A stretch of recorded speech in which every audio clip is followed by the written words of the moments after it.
Bonjour à toutes et à tous les gars, j'espère que vous allez tous très bien. Je vous retrouve pour une nouvelle vidéo. Le Bitcoin est donc bien revenu dans la zone qu'on attendait au niveau des 68 000 $. Donc ça c'est top depuis le changement de structure qu'on a eu. Pour le moment le biais s'exécute très bien.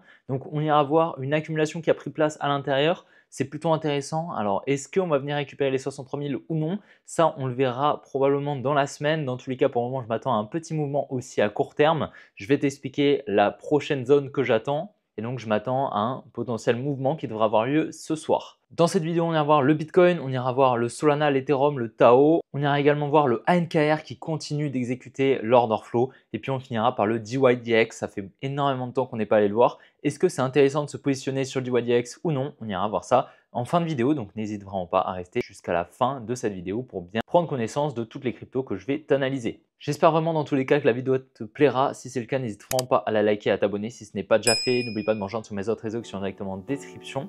Et puis je te souhaite un bon visionnage. Allez, on est parti. Donc tu t'en souviens peut-être, hier on était juste là, juste au-dessus de ce support en train de le conforter. Donc c'est ce que je t'avais tracé, hein, c'est ce que je t'avais dit, il y avait d'énormes probabilités de venir récupérer. Donc cette demand, c'était la demand des 68 200. Ça, cette demand, on l'attend depuis le changement de structure qui avait pris place juste là, depuis qu'on est venu casser ici ce low. Je m'attendais à un retour ici dans cette demand des 68 000 $. C'était une demand très intéressante dans laquelle je t'avais dit qu'on allait probablement avoir un rebond et c'est pour le moment ce qui est en train de se former. Je vais t'expliquer ça juste après. Mais du coup, on avait ici la présence d'une trendline baissière qui a permis ici donc à inciter la demie à vendre au contact de cette trendline et en face tout simplement la smart money s'est servi de cette contrepartie pour acheter et donc se positionner à l'achat et donc c'est pour ça que c'est ce qu'on va appeler une demand forte. Ok, donc là à court terme qu'est-ce qu'on est venu faire? D'ailleurs je t'ai posté un post sur le canal Telegram en te disant qu'on était venu casser donc la demand donc avec ce lot juste là, mais en fait comme tu vois on est simplement venu récupérer les liquidités. Donc pour le moment je ne le compterai pas comme un break of structure, donc un changement de structure. Parce qu'honnêtement, voilà, tu vois, on vient vraiment en fait, cette cassure de la structure se passe pile sur une liquidation, donc du secondary test in phase B de cette accumulation. Cette accumulation, elle a pris place, c'est une accumulation, je dirais, en 4 minutes. Voilà, donc c'est une accumulation comme ceci, elle se compose avec ces phases, donc le selling climax, l'automatic rally. On a le ST qui vient donc créer une trendline avec le selling climax, puis on a la liquidation ici de cette trendline qu'on va appeler le secondary test in phase B. Si on descend en 1 minute, juste ici, tu vas voir que dans la fractalité du STNB, dans cette fractalité, tu vas avoir ici un selling climax, un automatic rally. Tu vas avoir de nouveau un ST juste là qui vient créer un support, puis un STNB juste là. Donc tu vois, dans la fractalité du STNB, tu as de nouveau une accumulation qui s'est formée. Donc ça, c'est plutôt intéressant. Pour le moment, je m'attends donc à la liquidation de la tiers, d'accord, et à un retour. Où est-ce que je m'attends à un retour? Je m'attends à un retour tout simplement ici dans cette supply juste là, qui est pour moi la plus intéressante actuellement. Donc à partir du moment où on vient casser ici, alors on va monter un petit peu en time frame. Voilà, je dirais que à partir du moment où on vient casser cette supply juste là, donc si on vient casser ici les 69 500, je pense qu'il y a pas mal de probabilités après pour repartir chercher un nouvel ATH, d'accord? Parce que du coup, tu vois, on vient récupérer un support, boum, on vient accumuler, hein, c'est exactement ce que je t'avais expliqué hier, ce qui pouvait se passer. Donc tu vois, dans la demand tout pile, on vient accumuler sous le support, récupérer la contrepartie, on vient recréer de la liquidité dans la fractalité, donc à plus court terme, et donc on pourrait venir protéger ces positions ici qui ont été injectées à l'achat juste ici pour venir capitaliser dessus et continuer l'order flow haussier. D'accord, c'est quelque chose qui est tout à fait possible. On a toujours ici potentiellement donc la demand en dessous aux 63 000 $. D'accord, dans le cas où on ne vient pas casser ici la supply, ou simplement en fait on vient casser la tiers, on vient récupérer les liquidités au niveau de la tiers, puis distribuer juste au-dessus, à ce moment-là on pourra venir récupérer les 63 000 $. Donc notre invalidation c'est quoi? C'est tout simplement si on vient dans un premier temps casser la tiers, puis par la suite casser ce lot, on viendra chercher les 63 000 $ avec de fortes probabilités. Pour le moment, il y a pas mal de probabilités qu'on aille récupérer des niveaux plus hauts, mais pour le moment, je m'attendrai vraiment à un changement de structure au-dessus de ce high juste là des 69 500. Alors, ce qui est super intéressant, regarde, c'est qu'ici, en fait, tout ce qui s'est passé ici, là, on n'était jamais revenu dedans, tu vois. On a vraiment un écart qui s'est créé entre ici et là, tu vois, entre là et là, on a vraiment de l'imbalance. Et donc, pour moi, il y a d'énormes probabilités de revenir au moins ici dans cette supply. D'accord? Et peut-être qu'on redistribuera, peut-être, ou on réaccumulera pour continuer la hausse. Ce n'est pas du tout impossible. Mais donc, d'énormes probabilités actuellement de venir récupérer tous les highs juste ici qui n'ont pas été liquidés. Et cette supply, à court terme, probablement que ça va se passer ce soir, je pense. Et on suivra un petit peu ce qui pourra se passer à l'intérieur parce que Voilà, on est vraiment dans une demand assez décisive qui pourrait potentiellement être le bottom à court terme pour aller chercher des plus hauts. Honnêtement, pour moi, on a un retracement qui est plutôt correct. Ok, on a moins 8%, c'était à peu près ce que je voulais et surtout la demand hein, qui était très très intéressante. Maintenant, on a, comme je t'ai dit, hein, toujours ces liquidités, énormément de liquidités ici sous ces lows qui n'avaient pas été récupérés. Donc, il faut voir, est-ce qu'elles seront récupérées? Peut-être, c'est pas impossible. On verra bien évidemment. Ce sera probablement par rapport à ce qui va se passer ici, mais sur pas mal d'alt, pour moi, il y a peu de probabilité qu'on ait posé le bottom. Maintenant, là, tu vois, on a un petit peu le setup type épaule tête épaule. Là, on pourrait faire une épaule tête épaule comme ça. Donc, tu vas faire un petit retracement comme ceci et boum, créer un support en fait. Tout simplement, ici, on crée un support, puis on vient le liquider et là, on pose le bottom et là, on repart et on se sert de toute la contrepartie qui a été créée en fait grâce au support qui aurait été créé donc pendant plusieurs jours, ok, pendant environ 10 jours pour venir poser le bottom. La smart money se sert en fait de cette contrepartie qui serait libérée pour se placer et ensuite aller récupérer des plus hauts. Ce serait vraiment très très intéressant. Mais pour le moment, je m'avance un petit peu parce que le setup n'a toujours pas été dessiné, mais on aurait quelque chose qui pourrait potentiellement s'apparenter à ça. Et au vu des liquidités qui sont toujours présentes, en plus la non-mitigation tu vois, de ce bloc, on n'est toujours pas revenu dans ce bloc, donc tu vois, c'est assez étonnant. Peut-être qu'on n'ira pas, c'est pas impossible, c'est pas obligatoire, mais il y a quand même pas mal de probabilités. Et si justement on fait quelque chose comme ça, qu'on recrée la liquidité, bah là à ce moment-là, ce sera probable d'aller récupérer cette demand. Donc voilà, je ne sais pas si tu te souviens, sur Solana, je t'avais dit qu'il y avait d'énormes probabilités de venir récupérer ce lot juste là aux 159 $. Et bien voilà, c'est chose faite. On est venu le récupérer hein, depuis depuis la mitigation ici de cette supply. Je t'avais dit que c'était très probable de venir récupérer ce lot. C'est fait. Maintenant, il va falloir voir. Je pense que ça va beaucoup dépendre de ce que va nous faire le Bitcoin. Est-ce qu'on va pouvoir repartir à la hausse? Peut-être, ok. Mais pour le moment, je ne vois pas de réelle accumulation. On est toujours ici à court terme sur une tendance qui est plutôt baissière, comme tu le vois. Et donc, on pourrait s'attendre à des plus bas. Il faudra voir un petit peu ce qui va se passer sur Solana. Donc sur Ethereum, c'est vraiment top. Ok, pour moi, le biais pour le moment est vraiment en train de se confirmer. Donc tu le sais, ma zone que j'attends, qui est vraiment très très pertinente, c'est la zone sous le support ici des 2100 $. En fait, ce gros support suivi de cette grosse trendline higher time frame ainsi que cette petite trendline à moyen terme juste là sert à inciter énormément la dumb money à se placer à l'achat. Ok, donc en fait, elle va tout simplement se placer à l'achat, mettre potentiellement son stop loss ici, et puis surtout, elle va se dire, ok, si on vient à casser cette trendline, déjà, je vais commencer à me méfier. Si on vient à casser ce support, là, ça va être compliqué. Par contre, si on vient à casser ici cette trendline, bah là, clairement, je vends tous mes Ethereum parce qu'on ira chercher peut-être un autre support, tu vois, peut-être ici un support au 1300, etc.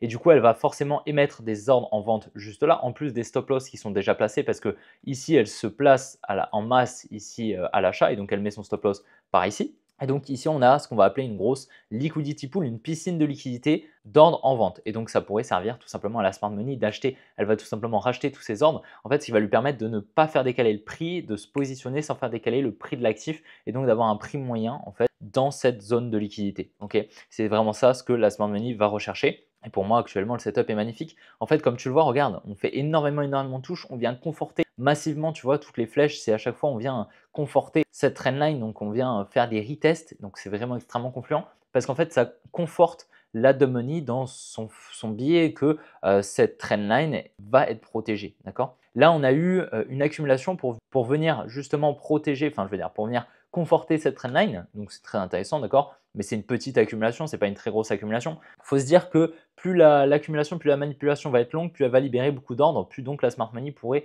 se positionner. Et c'est pour ça que plus l'accumulation, la distribution sera en higher time frame, plus elle aura de probabilité d'être protégée. Là, en l'occurrence, c'est une toute petite accumulation, c'est une accumulation en 5 minutes, donc elle ne va pas libérer énormément d'ordres. Donc la smart money peut largement redistribuer des petites accumulations, tu vois. En fait, plus l'accumulation est petite, plus il y en aura en fait chaque jour, tu vois. Et donc en fait, elles viendront être cassées en fait. C'est simplement des accumulations pour effectuer un rebond, potentiellement une redistribution, d'accord? Étant donné que pour moi, le biais reste baissier, hein, on est toujours, si on monte un petit peu en time frame, on est toujours ici sur ce biais qui est baissier, on a énormément de liquidité au sud, et donc pour moi, là, on est en train, en plus de ça, de conforter un espèce de support, on pourrait le mettre comme ça, tu vois, le support. Donc voilà, on est vraiment en train de conforter tout ça, on incite beaucoup la demande à se placer. Un petit peu comme sur le Bitcoin ici, tu vois, tout ce mouvement haussier juste là, on n'était jamais revenu dedans, donc là, si je prends tout le mouvement haussier juste ici, c'est en fait un bloc institutionnel, d'accord? Et comme tu le vois, on n'était jamais revenu dedans hein, depuis qu'on y est sorti.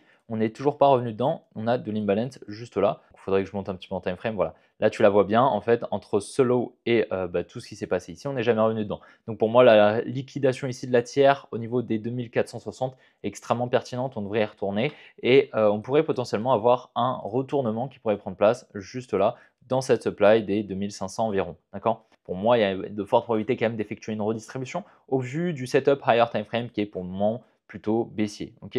Sur Tao, donc la récupération de la demand dont je t'avais parlé au niveau des 425 $, pardon. Donc la liquidation également de ce support là, on était juste au-dessus en train de le conforter. Pour le moment, c'est très bien exécuté, donc ça fait environ moins 10% de baisse depuis. Donc c'est plutôt clean. Qu'est-ce qu'on est en train de faire à plus court terme?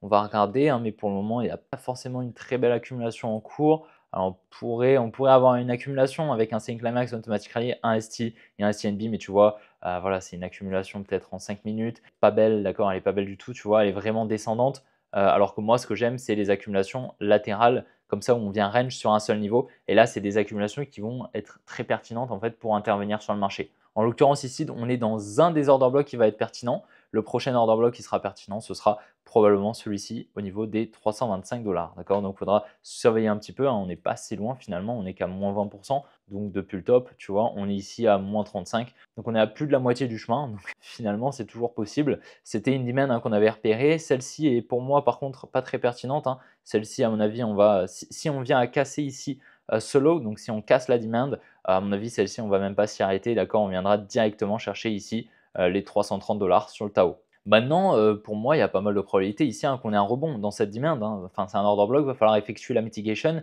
et ça prend pas mal de temps. Donc, tu vois, on pourrait largement effectuer un petit rebond et revenir ici dans la supply au niveau du support. C'est une supply qui a donc permis la libération d'ordre à l'achat. En face, la smart money aurait pu vendre et donc elle pourrait venir protéger ses positions.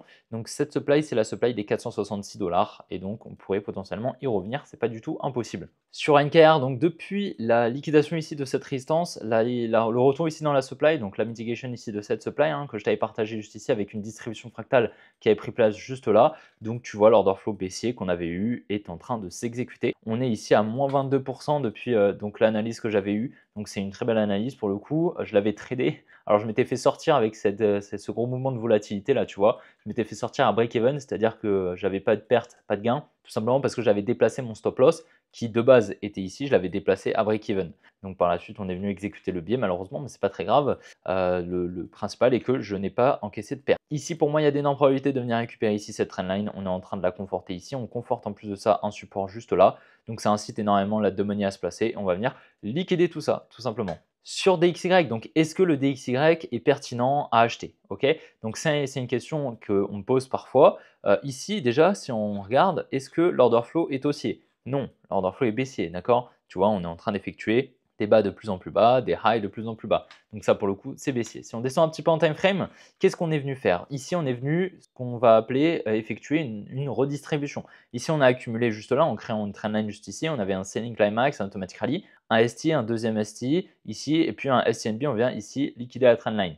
On vient liquider la tiers qui était juste ici, qui était au niveau de l'automatic rally. Puis on vient redistribuer juste là avec une distribution qui revient ici dans la supply. Lorsqu'on y était, hein, c'était un scénario qu'on avait très bien anticipé. Et puis ici, on avait en fait des equal lows qui étaient pour nous de la liquidité. On avait créé énormément de liquidité également avec ces trendlines juste ici. Et donc, à la suite de la mitigation de cette supply, on a distribué et puis on est venu réaliser l'order flow, continuer l'order flow et venir récupérer les liquidités. Si on regarde à plus court terme, est-ce qu'on est potentiellement en train d'accumuler sur le support? Non. Là, on est pour le moment en train de redistribuer. Pareil, ici on a eu ce qui pourrait s'apparenter à une accumulation qui n'est pas très belle, je te l'accorde, et là on est venu créer un support avec pas mal de liquidités, comme tu le vois. On est venu ici récupérer des highs juste ici, on est revenu, comme tu le vois juste là, dans cette supply. Alors je vais essayer de te la tracer ici, tu vois, on est revenu pile dedans. Voilà, dans ce dernier mouvement aussi avant le mouvement baissier, sachant que, voilà, comme tu le vois, on avait pas mal de fair gap, donc c'était vraiment ici cette supply la plus pertinente. Et actuellement, on est en train de réaliser le mouvement, on est à moins 35% environ depuis la supply. Donc à présent, pour le moment, ça devrait continuer un order flow baissier. En tout cas, il n'y a pas du tout de signe de retournement. Donc si je peux te donner un conseil qui n'en est pas un, étant donné que ce n'est pas un conseil en investissement, tu le sais. Mais moi, personnellement, en tout cas, je n'achèterai pas de DYDX parce que c'est vraiment pas très pertinent, d'accord? Pas du tout même. Ok, l'order flow est pas du tout pertinent. Donc honnêtement, alors si tu veux parier sur le fait qu'il va se retourner un jour ou l'autre et repartir pour un order flow haussier, c'est libre à toi, hein, tu fais ce que tu veux. Mais en tout cas, personnellement, il y a peut-être 1% de chance que ça se fait, qu'il se retourne réellement. Là, pour le moment, les probabilités sont énormes pour qu'on continue la baisse sur le DYDX. Et donc voilà les gars, j'espère vraiment que la vidéo vous aura plu. C'est le cas, n'hésitez vraiment pas à la liker, à vous abonner si ce n'est pas déjà fait. N'oubliez pas de me rejoindre sur mes autres réseaux qui sont directement en description, le canal, le groupe Telegram, mon compte Instagram, mon compte Twitter. Et puis si tu souhaites aller un petit peu plus loin, dans ta compréhension du marché, dans ton analyse technique, afin d'intervenir de la meilleure manière, de manière très pertinente, et puis de surtout comprendre les marchés, mais d'intervenir également tout autant en trading qu'en investissement. Et tu as le premier lien en description qui peut potentiellement t'intéresser, ça peut potentiellement t'apporter une solution aux lacunes que tu as peut-être sur le marché. Donc libre à toi de booker un call avec un membre de mon équipe, ça peut potentiellement t'intéresser. Dans tous les cas, je te souhaite une bonne après-midi, une bonne soirée, puis on se retrouvera demain pour une prochaine vidéo comme d'habitude. Allez, ciao les gars!